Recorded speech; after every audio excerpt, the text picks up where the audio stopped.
মুন্সিগঞ্জে নাশকতা প্রতিরোধে নিরাপত্তা জোরদার করা হয়েছে।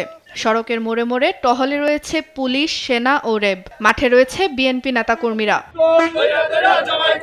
পদ্মা সেতু সংযুক্ত এক্সপ্রেসওয়ের মাদারীপুর, শরীয়তপুর, ফরিদপুর অংশে দুর্বৃত্তরা গাছ ফেলে ও টায়ার জ্বালিয়ে ব্যারিকেড তৈরি করে। বিএনপি নেতাকর্মীরা গিয়ে গাছ সরিয়ে দিলে যান চলাচল স্বাভাবিক হয়। শরীয়তপুরে নাশকতা প্রতিরোধে কাজ করছে পুলিশ। দস্তারকান্দিতে তারা একটি ট্রাকে অগ্নিসংযোগ করে ফায়ার সার্ভিসের গাড়ি এসে আগুন নিয়ন্ত্রণে আনে। সন্দেহভাজন ৩ জনকে জিজ্ঞাসাবাদের জন্য আমাদের হেফাজতে নিয়েছি, মামলা প্রক্রিয়াধীন আছে। গোপালগঞ্জের ঢাকা-খুলনা মহাসড়কে যান চলাচল স্বাভাবিক রাখতে স্থানীয়দের সাথে নিয়ে কাজ করছে আইনশৃঙ্খলা বাহিনী। সকাল থেকেই নাশকতা প্রতিরোধে সাভার এলাকায় সড়ক মহাসড়কে অবস্থান নিয়েছে বিপুল সংখ্যক আইনশৃঙ্খলা বাহিনী। সঙ্গে আছেন বিভিন্ন রাজনৈতিক দলের নেতাকর্মীরা।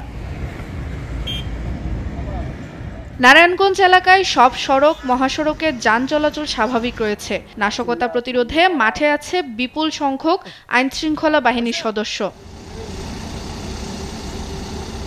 নাশকতা ও অপতৎপরতা প্রতিরোধে জয়পুরহাটে বিক্ষোভ মিছিল করেছে বিএনপি। বেলা 12টার দিকে রেলগেট থেকে বিক্ষোভ মিছিল বের করে শহর ঘুরে পাঁচুর মোড়ে এসে সমাবেশে মিলিত হয়। বরিশালে অবস্থান কর্মসূচি পালন করছে জামাতে ইসলামী। সকাল 10:30টায় নগরীর সদর রোডের অশ্বিনী কুমার হলের সামনে অবস্থান নেয় নেতাকর্মীরা। এই যে নৈরাজ্য, জনক ভোগান্তি সৃষ্টি করার জন্য, তাদের অপকর্মকে রুখে দেওয়ার জন্য আমাদের বরিশালবাসী আমরা এখানে অবস্থান করছি। লকডাউন কর্মসূচিতে চাঁপাইনবাবগঞ্জে কোনো প্রভাব পড়েনি। সকাল থেকেই মাঠে ছিল শিবির নেতাকর্মীরা।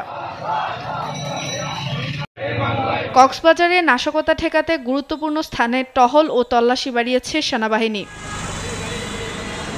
সুপ্রিয়া তৃষা, নিউজ ডেস্ক, দেশ টিভি।